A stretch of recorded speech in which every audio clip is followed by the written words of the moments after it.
నీళా తుంగస్తనగిరితటీ సుప్తముద్బోధ్య కృష్ణం పారార్థ్యం స్త్వం శృతిశత శిరసిద్ధమధ్యాపయంతి స్వోచ్ఛిష్టాయాం స్రజి నిగళితం yeah బలాత్కృత్య భుంక్తే గోదా తస్యై నమ ఇదమిదం భూయ ఏవాస్తు భూయః. ఈ రోజున మన అమ్మ ఆండాళు తల్లి అనుగ్రహించిన 12వ పాసురాన్ని చెప్పుకోబోతున్నాము. ఈనాటి పాసురంలో మేల్కొల్పబడుతున్నటువంటి గోపిక ఏమిటి అంటే, కృష్ణానుభవము అనేటటువంటిదే పరమావధిగా కలిగినటువంటి ఒక గోప బాలకుని యొక్క చెల్లెలిని ఈ రోజున వీళ్ళు మేల్కొల్పుతూ ఉన్నారన్నమాట. ఎలాగా అంటే, నిన్నటి రోజున మనము స్వధర్మాన్ని చక్కగా పాలించే గోపాలుర వంశంలోని గోపికను గురించి చెప్పుకున్నాము. అమ్మ దర్శింపచేసింది మనకక్కడ. అయితే ఈ రోజున ఏమిటంటే, ఈ గోపిక యొక్క ఈ రోజు మేల్కొల్పబడుతున్న గోపిక యొక్క అన్నగారు శ్రీకృష్ణుణ్ణి ఎప్పుడూ విడిచిపెట్టకుండా, ఎడబాయకుండా అతని వెంటే ఉండేటటువంటి వాడు. ఎలాగైతే శ్రీమద్ రామాయణంలో లక్ష్మణో లక్ష్మీ కైంకర్య అంటూ రామచంద్ర స్వామికి కైంకర్యం చెయ్యడమే లక్ష్మణునికి ఉన్నటువంటి మహదైశ్వర్యం అని చెప్పబడినట్లుగా, ఈ గోపబాలిక యొక్క అన్నగారు కూడా సదా కృష్ణుని వెంటే ఉండి కృష్ణునికే కైంకర్యం చేసేటటువంటి వానిగా చెప్పబడ్డాడు. ఎలాగట, నిన్నటి రోజున వీళ్ళు స్వధర్మాన్ని పాటించడమే వాళ్ళ యొక్క కర్తవ్యంగా భావించారు. ఇక్కడ ఏమిటంటే, కృష్ణస్వామి యొక్క కైంకర్యానికి ఆటంకం కలిగించేటట్టయితే ఆ స్వధర్మాన్ని కూడా పక్కన పెట్టేసి స్వామి కైంకర్యానికే ప్రాధాన్యత ఇచ్చేటటువంటి వాడుగా ఈ గోపిక యొక్క అన్న చెప్పబడుతూ ఉన్నాడు. ఎలాగా అంటే, ఎల్ల వేళలలో కూడా ఆ కృష్ణుని సేవలో ఉండి అతని భుజం మీద చేయి వేయించుకునేటంత ఆప్తుడైనటువంటి వాడు ఈ గోపబాలకుడు. శ్రీకృష్ణుణ్ణి తప్ప ఇతరులనెవ్వరినీ ఆశ్రయించినటువంటి వాళ్ళు ఆ గోపాలకులందరూ కూడా.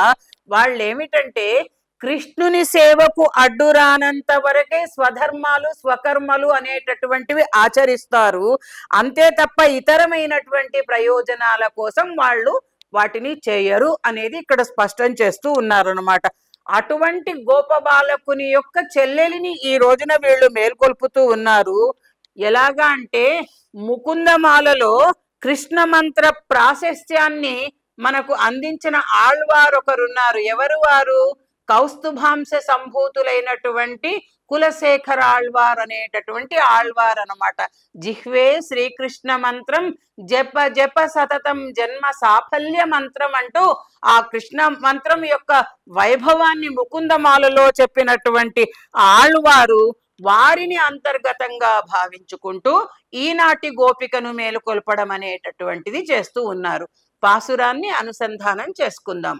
కనైత్తిళం కత్తెరుమై కన్నుక్కిరంగి నినైత్తుముల బళియే నిన్రుపాల్ సోరా ననైత్తిల్లం సేరార్க்கும் நச்செல்வந்தங்காய் பனித்தலை வீழனின் வாசல் கடை பத்தி சினத்தினால் தென்னிலங்கை கோமானை செத்த மனத்துக்கினியானை பாடவும் நீவாய் திரவாய் இனித்தானெடுந்திராய்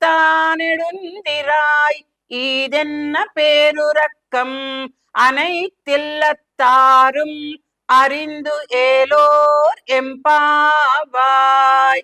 ఈ ఇంతకు ముందటి పాసురంలో గోపికల ఆ గోపాలకుల ఐశ్వర్యం చెప్పారు, బాగుంది. ఇక్కడ ఏమిటంటే, అంత గొప్ప ఐశ్వర్యం కలిగిన వాని చెల్లెలా అంటూ ఆ గోపాలకుని యొక్క ఐశ్వర్యాన్ని ముందుగా చెప్తున్నారు. సత్ సంపదలు కలిగినటువంటి వాని చెల్లెలా అంటూ ఎటువంటి ఐశ్వర్యం అట, లేగదూడలు కలిగినటువంటి గేదెలు ఆ గోపాలకుని ఇంట చాలా ఉన్నాయి. అయితే ఆ గేదెలు పాలు పితికే వాళ్ళు లేక తమ దూడలను తలుచుకుని వాటి కోసం అరుస్తూ ఆ దూడల మీద ప్రేమతో పాలను ధారలుగా వర్షిస్తూ ఉన్నాయి అని చెప్పబడ్డదనమాట.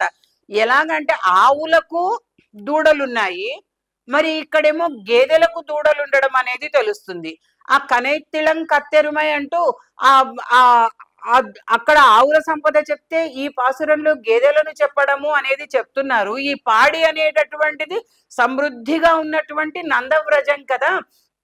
ఆవులకు దూడల మీద ఉన్నటువంటి ప్రేమ కన్నా గేదెలకు వాటి దూడల మీద ఉండేటటువంటి ప్రేమ ఒకంత ఎక్కువ అని చెప్పబడుతుంది అనమాట. దాన్ని ఇక్కడ మనకు చెప్తూ ఉన్నారు. ఎలాగా అంటే ఈ ఆవులు కానీ గేదెలు కానీ పాలను వర్షింప చేయడం అనేటటువంటిది పాసురాలలో గోదాదేవి ఏదైతే దర్శింప చేస్తున్నదో అంతర్గతంగా ఆచార్యులు శిష్యుల మీద ఉన్నటువంటి వాత్సల్యంతో కురిపించేటటువంటి జ్ఞానామృత ధారలకు సంకేతమైనటువంటివిగా ఆ క్షీర ధారలు అనేటటువంటివి చెప్పబడుతూ ఉన్నాయి. అటువంటి వాత్సల్యాన్ని మనకు దర్శింపచేస్తూ అలా స్రవిస్తున్నటువంటి పాలు ధారలుగా వర్షిస్తూనే ఉన్నాయి. అలా స్రవించడం చేత ఇల్లంతా కూడా బురదగా మారిపోయింది అని చెప్పడం తెలుస్తూ ఉంది. ననైతిల్లం సేరార్కుం నల్ చెల్వన్ తంగాయ్ అని పిలుస్తున్నారు. తంగాయ్ అంటే చెల్లెలా అని కదా. ఇక్కడ అలా స్రవిస్తున్నటువంటి పాలధారలతో ఇల్లంతా తడిసిపోయి బురదగా మారిపోయిందమ్మా. ఆ వాత్సల్యం అనేటటువంటిది ఏదైతే ఉన్నదో అది శాశ్వతమైనటువంటిది కాబట్టి అది ఆ ధారలలా ఆగకుండా స్రవించడం అనేటటువంటిది జరుగుతూ ఉన్నది. అలాంటి ఉత్తమమైనటువంటి సంపద కలిగినటువంటి పశు సంపద కలిగినటువంటి వాని చెల్లెలివి నువ్వు అని చెప్పడం కూడా తెలుస్తూ ఉన్నది. ఇక్కడ 3 రకాలైనటువంటి ప్రవాహాన్ని మనకు తెలియచేస్తూ ఉన్నది గోదాదేవి. పనిత్తలై వీడనిన్ వాసెల్ కడై పత్తి. అమ్మ తెల్లవారుజామున కదా వచ్చాము, బ్రాహ్మీ ముహూర్తం వేళలో కదా వచ్చాము. మనందరం ఆ వ్రత స్థలానికి చేరుకోవాలంటే చీకట్లోనే బయలుదేరవలసినటువంటి అవసరము. మంచు కురుస్తోంది తల మీద. మంచు తల మీద పడుతూ ఉండగా కింద కాళ్ళు పెడదామా అంటేనేమో కింద పాల వరద బురద, పైననేమో మంచు కురుస్తూ ఉన్నది. అది కూడా ఒక ప్రవాహం లాగా కురుస్తూ ఉన్నది. మరి మేమేమో ఎక్కడ పడిపోతామేమో అని నీ ద్వారబంధాన్ని పట్టుకుంటే మధ్యలో కూడా ఏదో ఒక వరద వస్తోందమ్మా అంటున్నారు. ఏమిటట?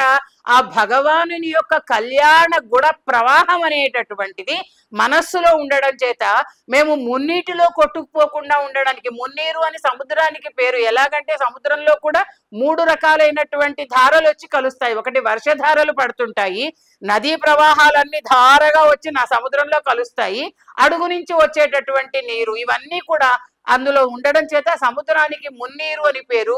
మేము కూడా ఇక్కడ 3 వరదలతో 3 వరదలలో ఎక్కడ కొట్టుకుపోతామో ఈ ప్రవాహంలోని, అలా నీ ఇంటి ద్వారాన్ని పట్టుకుని ఉన్నాము అని చెప్పడము మనకు తెలుస్తూ ఉన్నదనమాట. పైననేమో మంచు ప్రవాహము, కిందనేమో నీటి బురద ప్రవాహము, పాల బురద ప్రవాహము, మధ్యలోనేమో భగవానుని యొక్క కళ్యాణ గుణాలు అనేటటువంటి వాటిని అనుసంధానం చేయడం వల్ల మాధవ గుణ ప్రవాహం అనేటటువంటిది.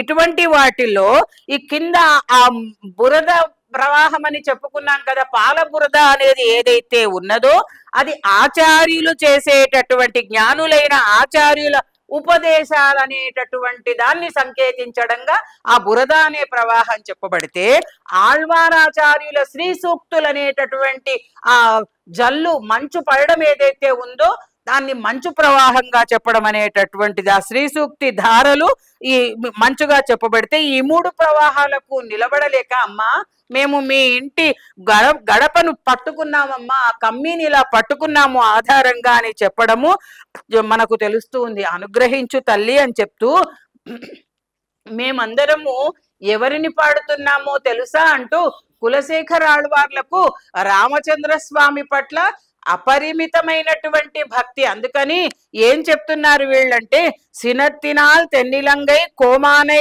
చెత్త మనత్తుక్కినియానై పాడవం అంటున్నారు. ఏమిటట? కోపంతో సీతను అపహరించాడనేటటువంటి కోపంతో తెన్నిలంగై కోమానై చెత్త, దక్షిణ దిక్కున ఉన్నటువంటి లంకకు వెళ్ళి ఆ లంకా నగరానికి రాజైన రావణాసురుణ్ణి సంహరించినటువంటి వానిని, మనత్తుక్కినియానై మనోభిరాముడైనటువంటి వాణ్ణి ఆ శ్రీరామచంద్రుణ్ణి పాడవు, మేం పాడుతున్నాము అని చెప్తున్నారు.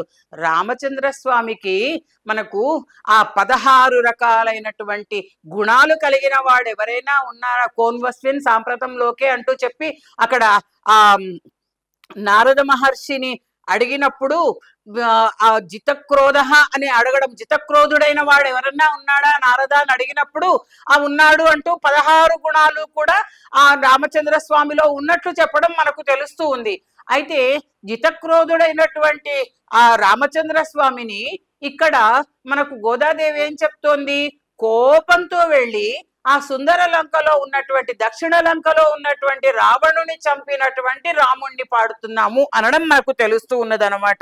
ఈ జితక్రోధుడైనటువంటి రాముడికి కోపం ఎక్కడ ఎందుకు వచ్చిందంటే, జీవాత్మను పరమాత్మ నుండి వేరు చేశాడని కోపం వచ్చిందనమాట. సీతమ్మ తల్లిని రామచంద్ర స్వామి నుంచి దూరం చేయడం చేత వచ్చినటువంటి కోపం వల్ల అలా వెళ్ళి ఆ రావణ సంహారం చేసి వచ్చినటువంటి వాడు మనత్తుక్కినియానై పాడవం, మనోభిరాముడైనటువంటి రామచంద్రుణ్ణి పాడుతున్నాము అని చెప్పడము. మర్యాదా పురుషోత్తముడైనటువంటి వాడు కదా రామచంద్ర స్వామి.